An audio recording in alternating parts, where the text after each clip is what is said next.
Balthazar Picsou est l'homme le plus riche du monde. Il voue une adoration sans limite à ses milliards qu'il considère comme ses enfants.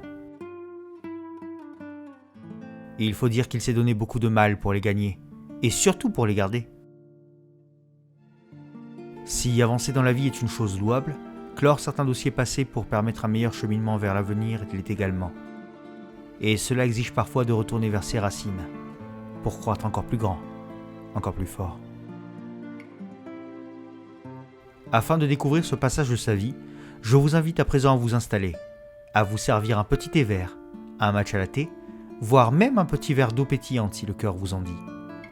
Et à savourer avec moi le 5e épisode de la jeunesse de Picsou, qui s'intitule « Le nouveau maître du château MacPicsou ». Bonne écoute.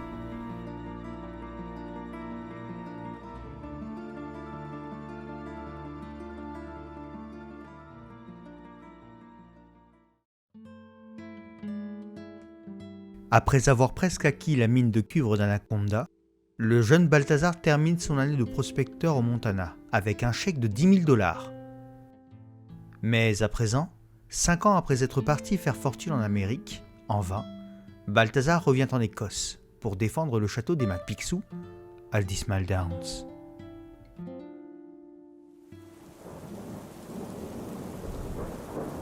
Alors que la colère des cieux frappe la terre et que le ciel pleure des larmes de pluie, un chariot tiré par un cheval au galop vient fendre l'herbe et la boue des landes écossaises, avec à son bord Balthazar, sa mère Edith et sa petite sœur Mathilde. C'est inquiète qu'Edith demande à son fils de se hâter, craignant les légendes gravitant autour du chien démoniaque des Landes perdues. « T'inquiète, maman, nous serons bientôt à l'intérieur du château.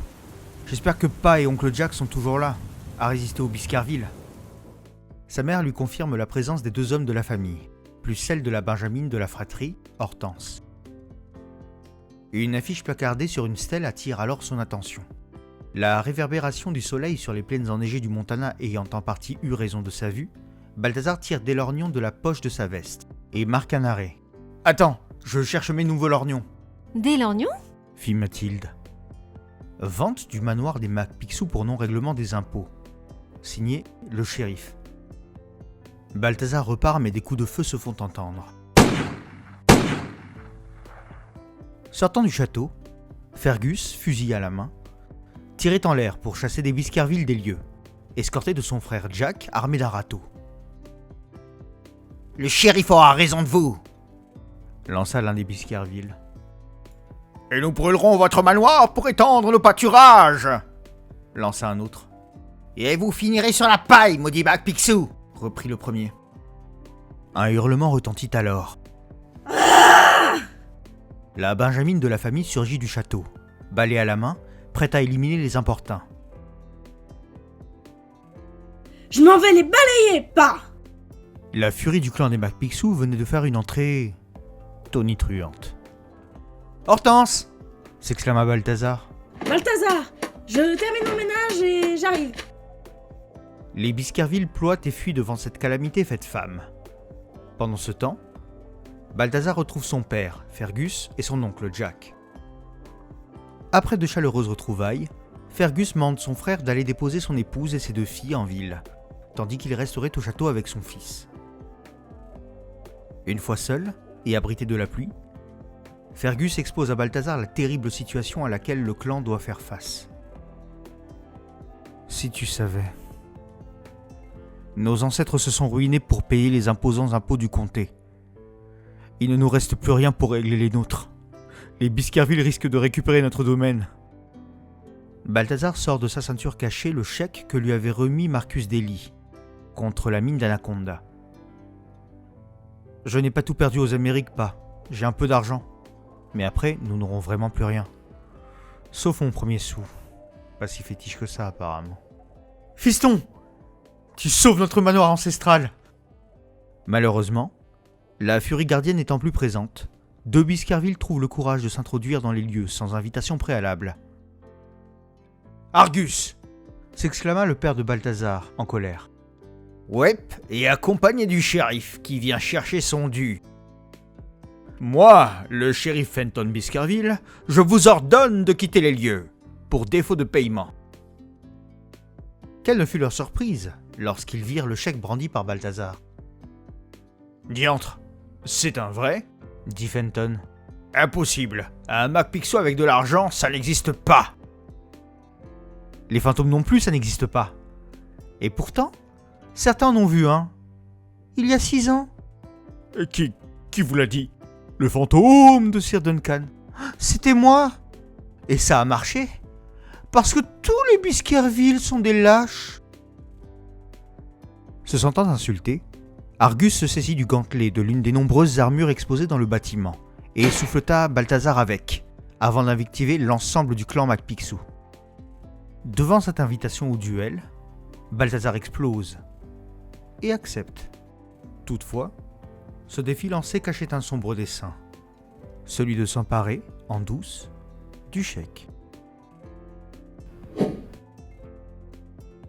Dans l'armurerie, les deux combattants se préparent en revêtant chacun une armure. Dans l'ombre, une silhouette bien connue, venue du passé, observe la scène avec un intérêt marqué. Prêt? En garde! Tu n'es pas trop mauvais pour affrelucher. Après quelques échanges, leur passe d'armes cesse et Argus prend la fuite. Se cache parmi les autres armures, mais se fait rapidement débusquer par le flair infaillible de Balthazar, qui le course de plus belle, alors qu'en douce, Fenton Biscarville s'empare du précieux chèque, au nez et à la barbe de tous. Balthazar finit sa course sur l'un des balcons extérieurs du château, mais ne trouve personne. Argus, caché derrière la porte, désarme Balthazar et le tient en joue de son épée. « Tu peux faire ta prière, MacPicsou. »« Pas encore !» C'est alors que l'épée de Balthazar s'élève dans les airs pour revenir dans sa main, sous l'œil étonné de l'assistance. Profitant de cette aubaine, Balthazar s'en saisit à pleine main, projette son adversaire qui se prend la tranche de la porte sur la tête et exulte. Victoire! Les MacPicsou seront toujours triomphants. Comme pour le contredire, la foudre vint le frapper de plein fouet, le faisant sombrer, en contrebas, dans les douves.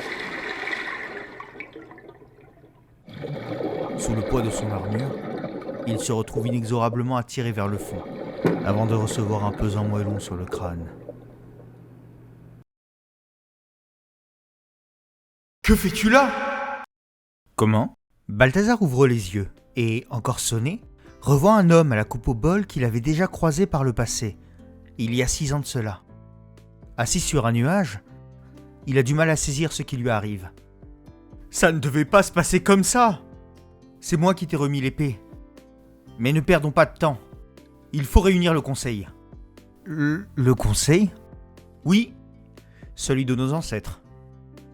Balthazar, entendant cela, et voyant ses aïeux en pleine partie de golf céleste, s'écrie « Serais-je au paradis ?» Duncan plaide la cause de Balthazar devant le conseil, désireux de trouver un moyen de le renvoyer sur Terre. L'un des ancêtres présents invoque le grand livre des MacPicsou, ouvrage retraçant l'histoire des membres du clan. Passé, présent et futur. À la lecture du Saint Livre, on apprend que l'intervention de Duncan est venue modifier l'histoire. En effet, s'il n'avait pas mis l'épée dans les mains de Balthazar, la foudre aurait frappé le château, ce qui aurait distrait le Biscarville. Balthazar l'aurait désarmé et gagné ce duel. Sir Kenneth MacPicsou referme le livre en tensant Duncan, et cet acte marque le début de critiques négatives à l'encontre de Balthazar. Il n'en vaut pas la peine, il ne fait que des bêtises. En plus, ce gamin n'a pas le sens des affaires. Il n'avait pas le droit de vendre mes dents en or. Ce gars a gagné cette mine de cuivre grâce à un vide juridique. Ce n'est qu'un vulgaire voleur. Quittant la position de supplicateur, Duncan se fait défenseur de son descendant et réplique à chaque pic lancé. « Tu peux causer, toi qui menais tes hommes au combat sans flèche. Et toi, tu as bien fait faillite en investissant dans la patate.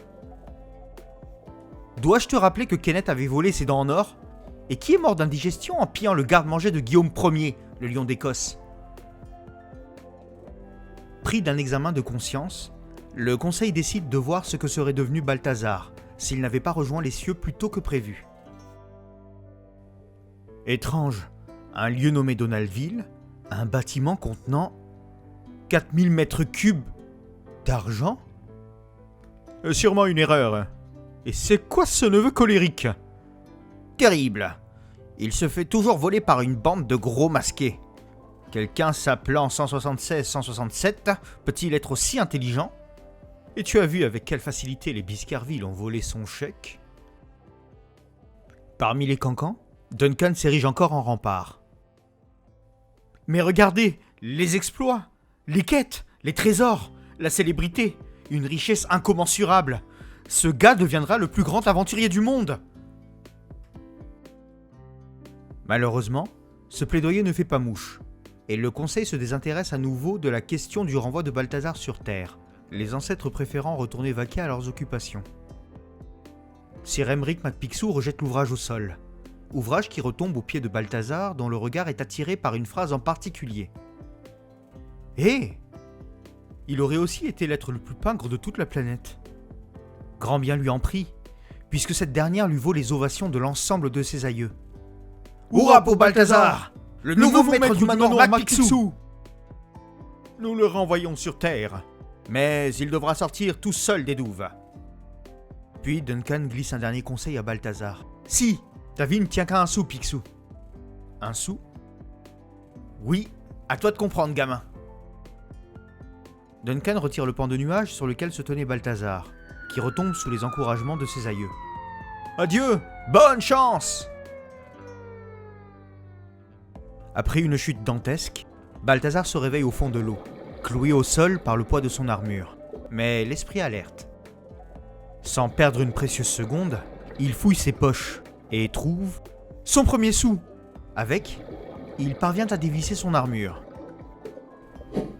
Au même moment, Fergus cherche désespérément son fiston, sous l'air goguenard d'Argus Biscarville.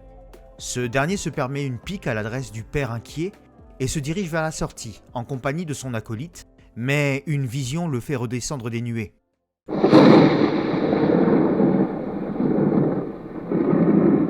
Telle une vision de cauchemar, Balthazar, posté à l'entrée, se dresse devant eux, coiffé d'un casque, épée à la main, dans un fracas d'éclairs, de foudre et de tonnerre.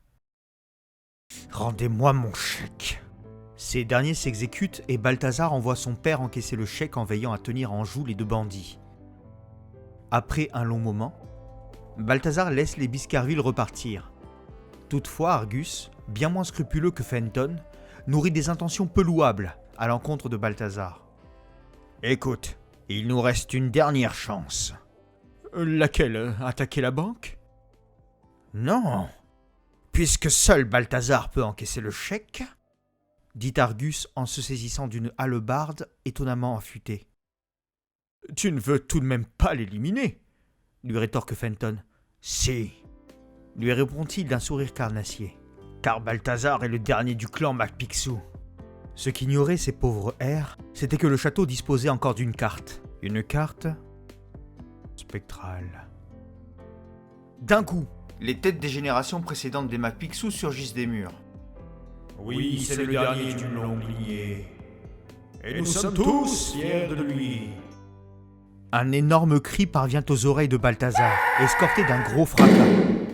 Il regarde alors le sol à l'endroit où se tenaient les deux Biscarville, quelques secondes auparavant, pour n'y voir que des cheveux blancs, ainsi que la trace du passage de deux hommes à travers l'épaisse porte de la pièce.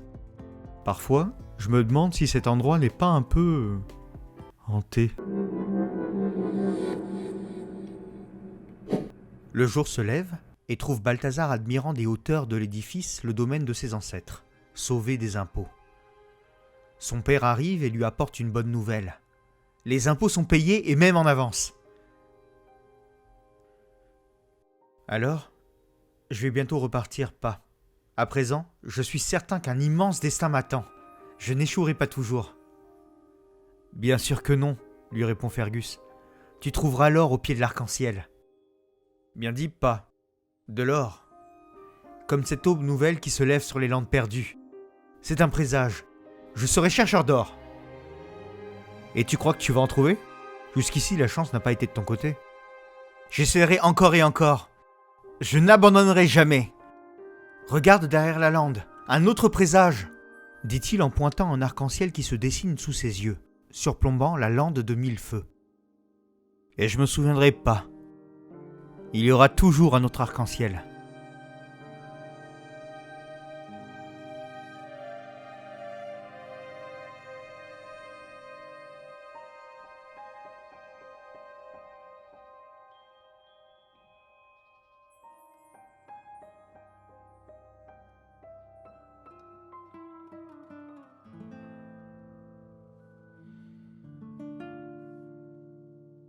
Et c'est ainsi que prend fin ce 5e épisode. J'espère que votre boisson fut bonne et que vous avez apprécié ce moment. N'hésitez pas à liker, activer la cloche et à vous abonner si ce n'est pas déjà fait, et surtout si le cœur vous en dit. Je voulais vous remercier aujourd'hui pour votre fidélité, ainsi que pour votre écoute. À bientôt pour de nouvelles aventures. Le fantôme De Sir Duncan. C'était moi. Et ça a marché. Parce que tous les Biskerville sont des lâches.